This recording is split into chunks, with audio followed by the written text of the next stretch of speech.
Их эзэн Чингис хааны мэндэлсний 863 жилийн Монгол бахархлын өдөр өнөөдөр тохиож байна. Энэ өдрийг хүндэтгэн төрийн далбааг мандуулж төрийн 9 хөлт их цагаан тугаа сэнгүүллээ.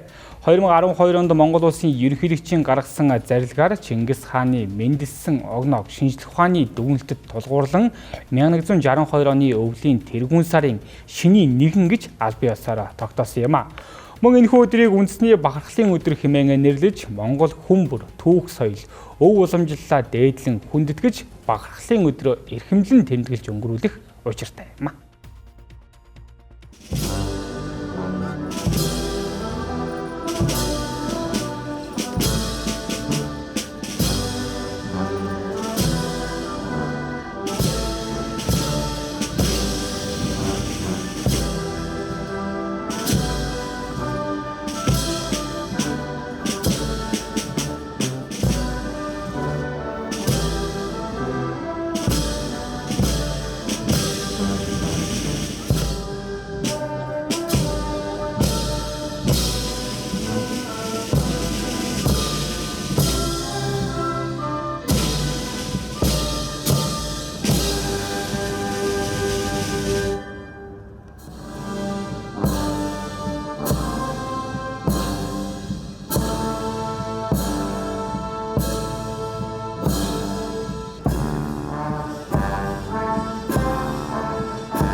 Эсвэл цагаан тугийг цэнгүүлж байгаа энэ үйл ажиллагаа бол төрч ёсны хувьд ч Монгол хүмүүс болсны хувьд ч гэсэн маш ач холбогдолтой чухал үйл явдал байгаа юм. Тэгээ сая үзээд сайхан санагдлаа, гой санагдлаа, сүртэй байлаа. Тэгээ эсвэл цагаан туг маань тэгээд тэр ач холбогдолтой дуу маань их сайхан санагдаж байна. Сүртэй байна, бахархал төрж байна.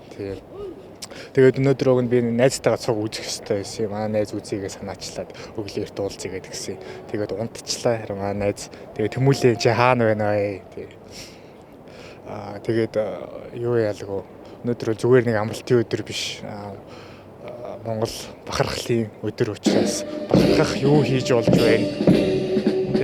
Тэгэж тэмдэглэх ёстой баярын өдөр юм байгаа шүү. Цагаан сар наадамтай зэрэгцээд байх ёстой бас нэг төрч ёсны баяр аа гэж ойлгож байна. Өглөө 8 цагт ирсэн үзэх гээд тэгээд их эзэн Чингисийн төрсөн өдөр өнөөдөр өвлийн ихэнх сарын шинийн 1-ний бэлэгцсэн өдөр байгаамаа. Тэгээд ингээд төрийнхөө ордны өвдөнд өглөө 8 цагт ирээд үзээ зогсож монголоор бахархаж байна. Үнэхээр гоё юм. Тэгээд бас энэ цэргийн хааж ихсэл төрийн дуллаа сонсохоор бүр монгол хүн болохоор бахархаа тэгээд бараг огшиж ирж байна.